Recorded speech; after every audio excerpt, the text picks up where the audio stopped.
Hey, what's up folks? How's it going? This is Watch. Hope you guys are all doing well. And today we're going to do a very special unboxing of the new generation MacBook Pros with the M1 Pro processors. We have both the 14 and 16-inch versions, so we're going to be doing a dual unboxing to see what comes inside and to do an overall overview of these new generation MacBooks. Let's take a look at what comes inside, which is not much on both, but Apple is really simple and straightforward to do an unboxing.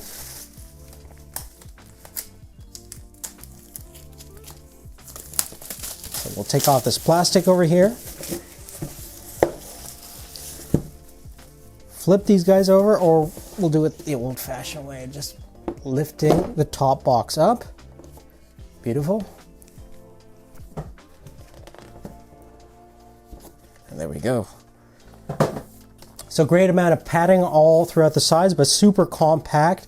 It's utilizing these flat profile designs, kind of like the iPad Pros and new generation iPhones. So which one should we take out first? Let's take out the 16-inch. Wow. Super hefty. Definitely reminds me of the old school kind of first generation MacBook Pros. Really nice logo over there. I don't know if you can see that. We'll zoom in. Get a really nice MacBook finish. And then you can see that the screws themselves are all exposed. So perhaps there might be some internal expansion availability later on. The feet are really nice and flat.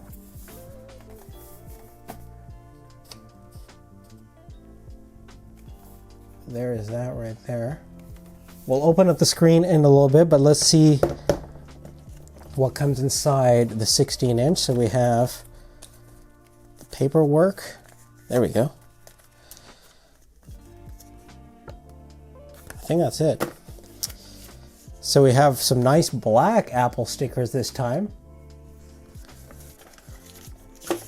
And probably just a quick start guide and overview of the new design.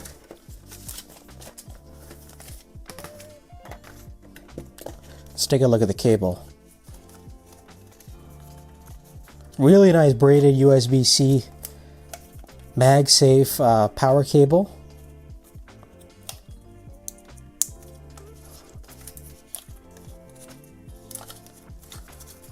So here is the super nice braided USB-C or Thunderbolt connection.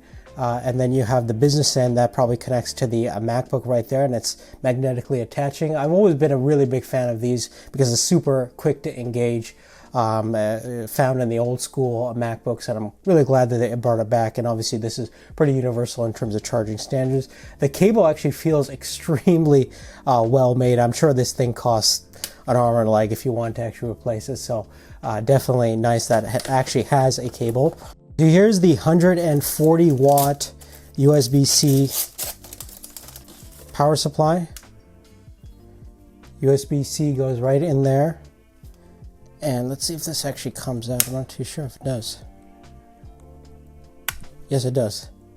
So you can slide out if this needs to be replaced, or you want to extend this. And I don't see an actual two-prong extension cable for that, but it is possible if you have one laying around, or you could probably use really anyone that's a universal connection. But there is this should be the 140 watt USB-C power adapter for the 16-inch.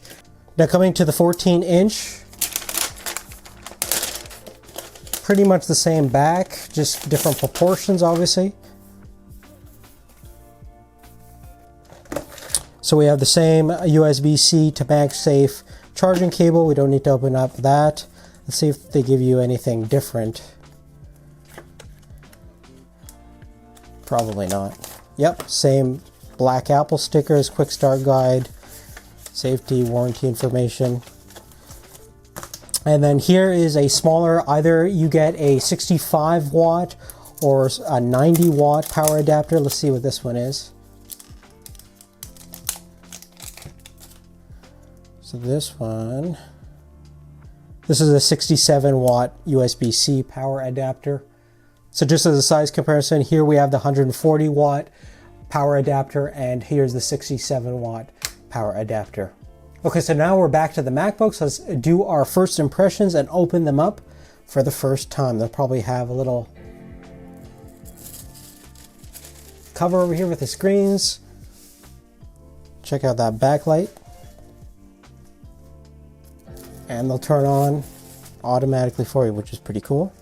And initially you can see that we have larger speakers on the 16-inch. We have a massive trackpad that looks absolutely insane, and pretty much the same keyboard configuration on both, which is definitely a plus. But we still have speakers on the side on the 14-inch, and I'll show you the front of the displays as well. Okay, so here are the MacBooks dead on. I've done the initial setup, and I have to say the displays look absolutely insane in person on both MacBooks. I think if you had either one, you'd be extremely satisfied. Let me give you some brief specifications on the displays themselves. In terms of size, the 14-inch is actually 14.2 inches diagonally speaking, and you're looking at 16.2 inches diagonally on the 16-inch. Resolution on the 14-inch is 3024 by 1964 versus you're looking at 3456 by 2234 pixels.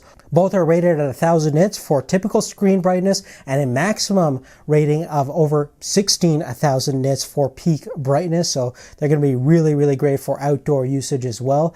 The ports and connectivity options are actually quite interesting. They're the same on 14 and 16-inch models. So on the left side, you have the MagSafe connector. You have two USB-C connections or Thunderbolt 4 connections, as well as a headphone jack. On the right hand side, you have a full-size HDMI connection, a Thunderbolt 4 connection, as well as a full-size SD card reader. So in terms of the configuration that we have specifically for the 14-inch, we have the M1 Pro processor. That's a 8-core CPU and 14-core base model GPU configuration, 16 gigabytes of RAM, as well as 512 gigabytes of solid-state storage. The 16-inch is also powered by the M1 Pro. 10-core CPU, 16-core GPU. We have 16 gigabytes of RAM as well, and 1 terabyte of solid-state storage. Now, throughout the next couple of days, we're going to be doing a lot of testing with both these two, including comparing the 13-inch M1 MacBook Pro to the new 14-inch to see what the differences are. We're also going to be taking a look at the 14-inch and seeing how it compares against the Microsoft Surface Laptop Studio. And we're going to be taking a look at the performance of the 16-inch MacBook Pro, do a ultimate setup guide, and much more. So if you haven't done so already, please make sure you subscribe to the channel, turned on post notifications turned on, and if you haven't liked this video, please make sure to do so. That would be greatly appreciated. Check out the description down below for more details about everything we've talked about, and if you want to support the channel directly, a great way to do so is either use the Amazon affiliate links, which doesn't cost you anything, or use our paypal.me, which you can give anything you like to help support and make this kind of content possible. Without your support, none of this would happen. Thanks again for watching. We'll see you real soon in the next one.